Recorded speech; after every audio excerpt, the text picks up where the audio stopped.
My husband Frank passed away on a quiet Tuesday morning in March, 2 years ago. The kind of morning where the birds outside the kitchen window don't know anything is wrong. Where the coffee maker still gurgles and hisses like nothing has changed. I held his hand in that hospital room, and I told him everything was going to be fine, even though we both knew it wasn't. 38 years of marriage.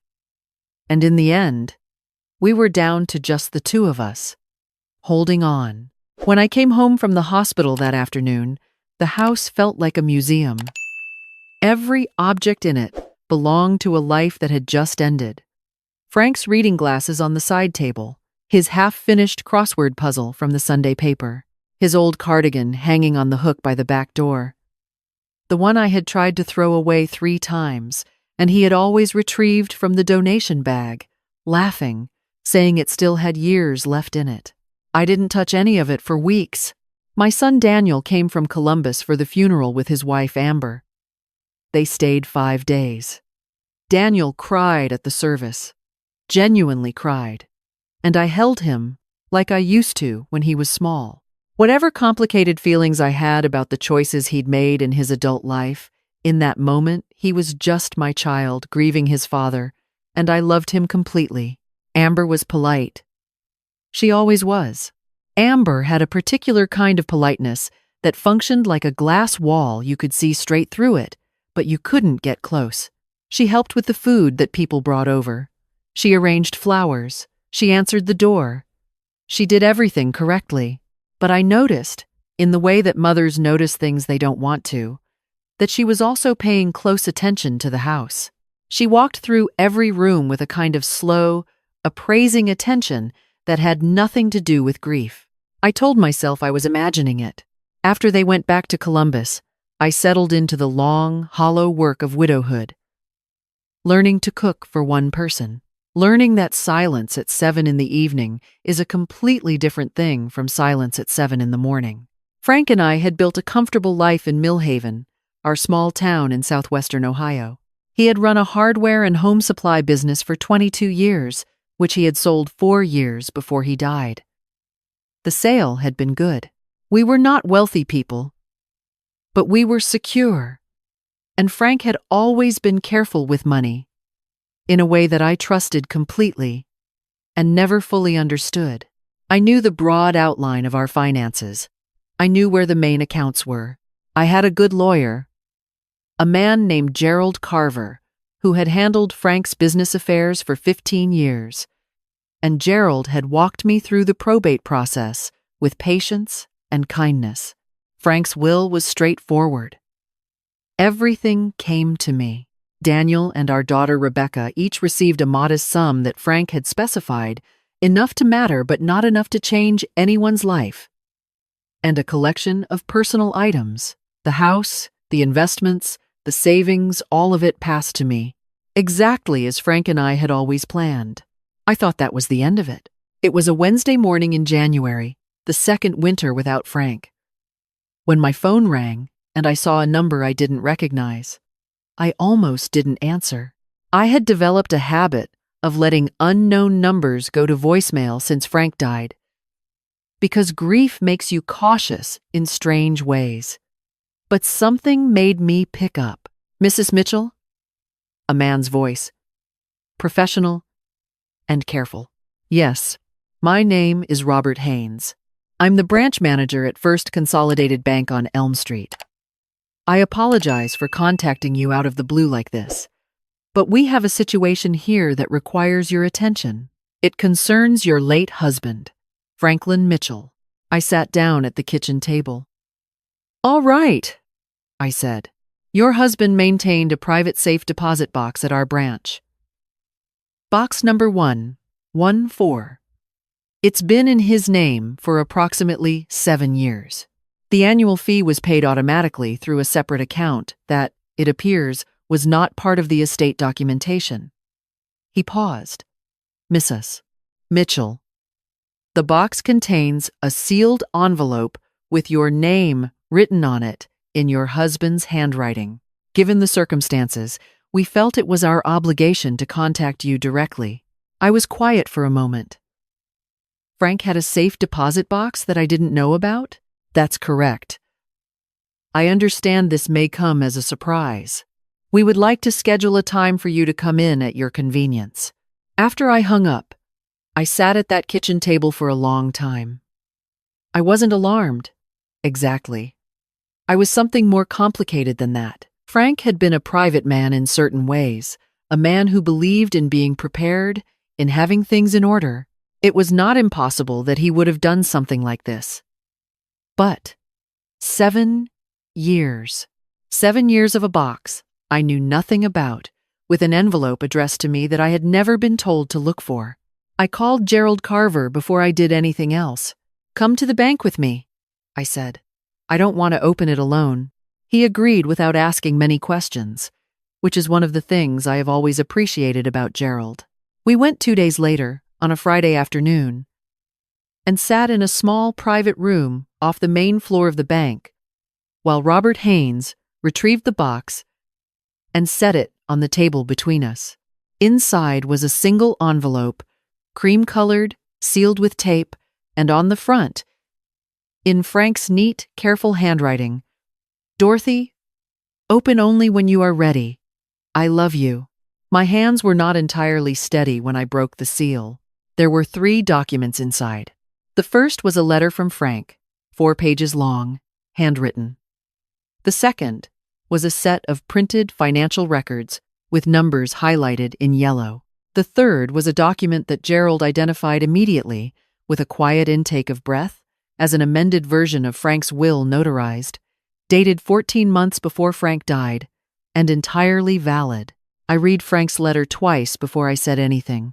He had discovered, 18 months before his death, that money had been disappearing from the operating account of his business during the final 2 years before he sold it. Not large amounts at any one time, but consistent, recurring withdrawals that had been disguised as vendor payments and operational expenses. He had hired a private forensic accountant to trace the transactions. The accountant's conclusion was included in the financial records. Someone with access to the business banking credentials had been siphoning approximately $4,000 a month for nearly 26 months. Frank had traced the access. The credentials had been used from a device registered in Columbus, Ohio. Amber had spent a great deal of time helping Frank with his business administration during those years. She had insisted, in fact, on modernizing his record-keeping and bill payment. Frank, who had grown up doing everything by hand and found computers baffling, had been grateful. He had trusted her completely. In his letter, Frank told me that he had not confronted Amber or told Daniel because he was afraid of what it would do to our family. He had been sick by then, his diagnosis already delivered, and he said he could not bear the thought of spending his remaining time watching his son's marriage implode over something he believed, or wanted to believe, might have been a terrible mistake, but he could not simply let it go either. So he had done what Frank Mitchell always did when he didn't know what else to do. He had documented everything, sealed it away, and trusted that the right moment would eventually come.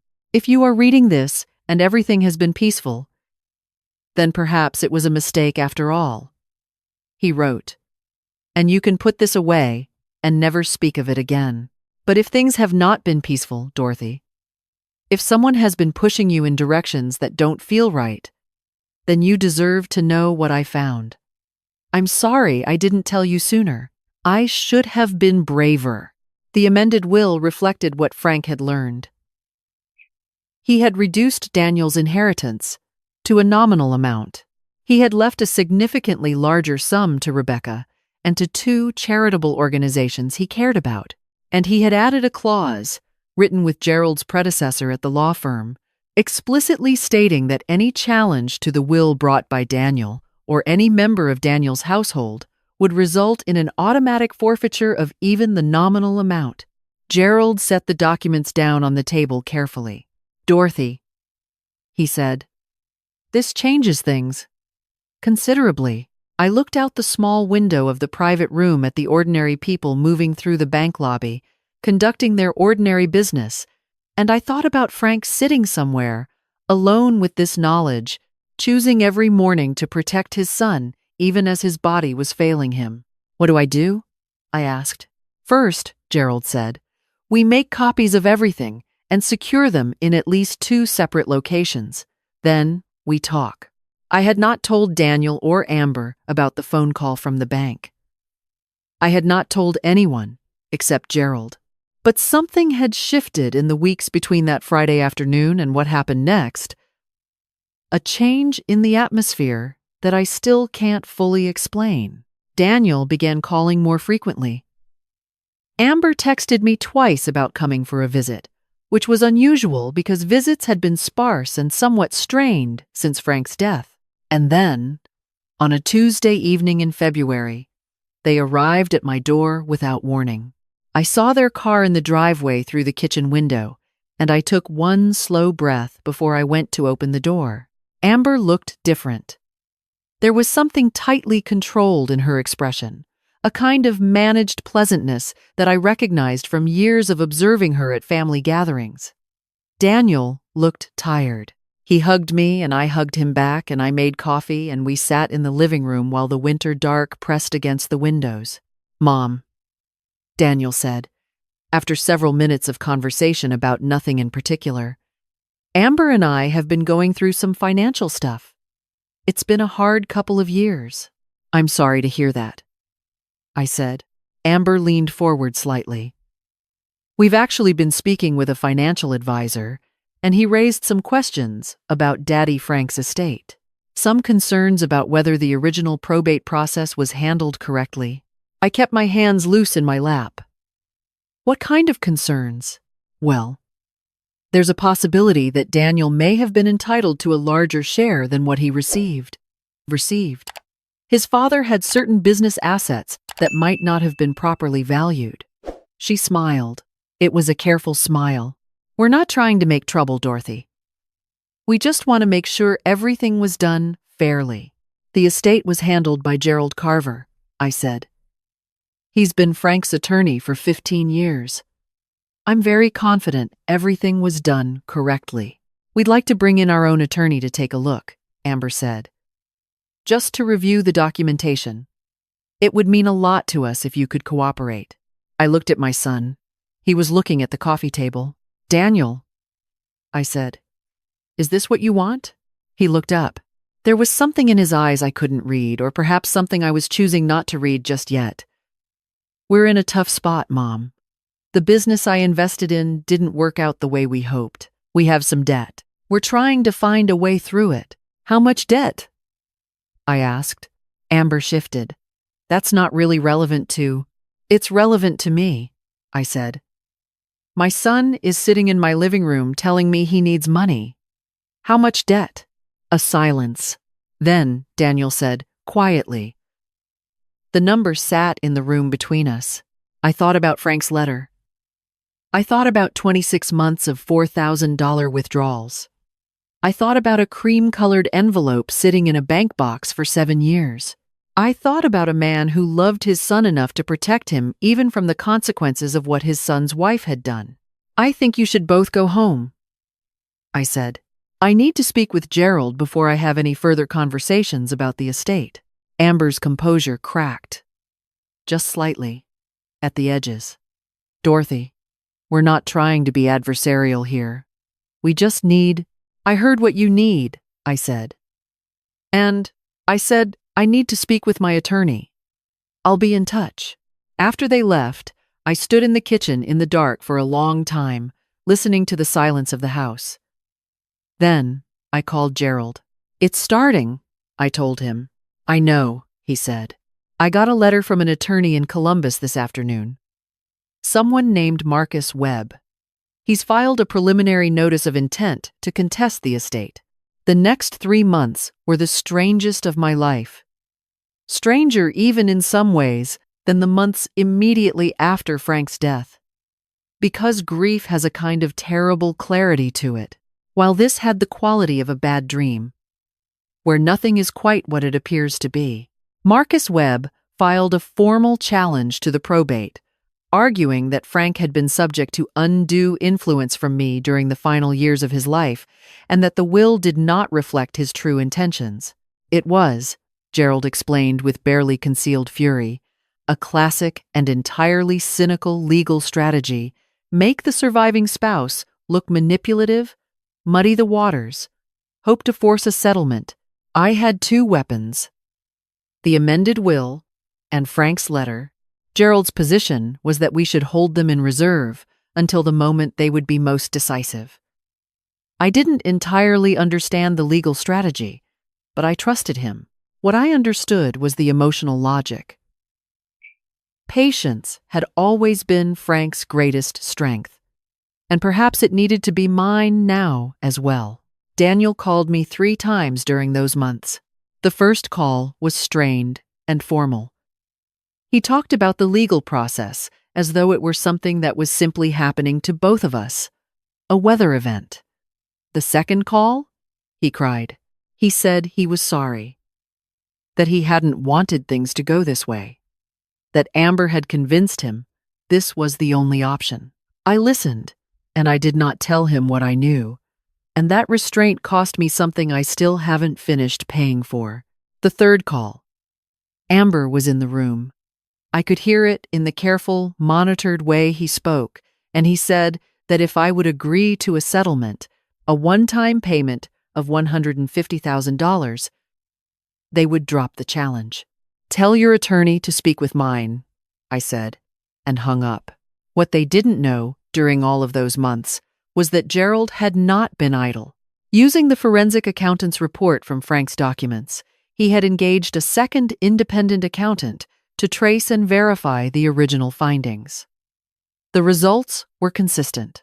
He had also, through careful legal channels, obtained records establishing the Columbus device registration and the transaction timestamps. The evidence was not merely suggestive. It was, in Gerald's word, comprehensive. We also had a witness none of us had expected. Frank had confided in one person before he died, not me, but an old business associate named Howard, who had known Frank for 30 years and had been the one to recommend the forensic accountant in the first place. Howard had a signed statement from Frank, written and notarized at the same time as the amended will, describing what he had found and naming the account that had received the redirected funds. Gerald found Howard through Frank's old business records. Howard called me the evening Gerald reached out to him, and we talked for 2 hours. And I learned things about my husband's last year, the worry he had carried, the weight of it that broke my heart in ways I hadn't expected to have my heart broken again. "He talked about you every time I saw him," Howard told me. "He said he was more sorry than he could put into words that he was leaving you to deal with it." "He didn't leave me to deal with it alone," I said. "He left me everything I needed." The hearing was in April. I sat in a courtroom that smelled like old wood and industrial cleaner, with Gerald on one side of me and Howard, who had agreed to testify, on the other side of the gallery. Daniel sat across the room with Amber and Marcus Webb, and for the first time in months, I could look at my son without the interference of guilt or grief. Just a clear, sad, direct attention. He looked terrible. He had lost weight, and the lines around his eyes had deepened. I wondered what the past months had been like inside their marriage, what Amber had told him, what she had let him know, and what she had kept hidden. Marcus Webb made his arguments confidently. He was a polished man, practiced and well-prepared. He spoke about Frank's declining health, about my alleged influence over his financial decisions, about irregularities in the timeline of the will. It was a smooth performance. Then Gerald stood up. He introduced the amended will first. The effect in the courtroom was immediate. Marcus Webb stopped writing on his legal pad. Amber, whom I was watching from the corner of my eye, went very still. Then Gerald introduced Frank's letter, the forensic accounting reports, Howard's notarized statement, and the device registration records. He said, in his quiet, methodical way, that far from being a case of undue influence by the surviving spouse, the evidence showed that the estate had been structured specifically to protect the surviving spouse from financial exploitation. Exploitation that had begun well before Frank's death, carried out by a party who was now, in an act of considerable audacity, attempting to use the legal system to complete what had been started criminally. The judge asked for a recess. During the recess, I sat in a small hallway on a wooden bench, and Gerald brought me a cup of water, and I thought about Frank's cardigan on the hook by the back door, which I still had not moved, and I thought that I would go home that evening and do something with it.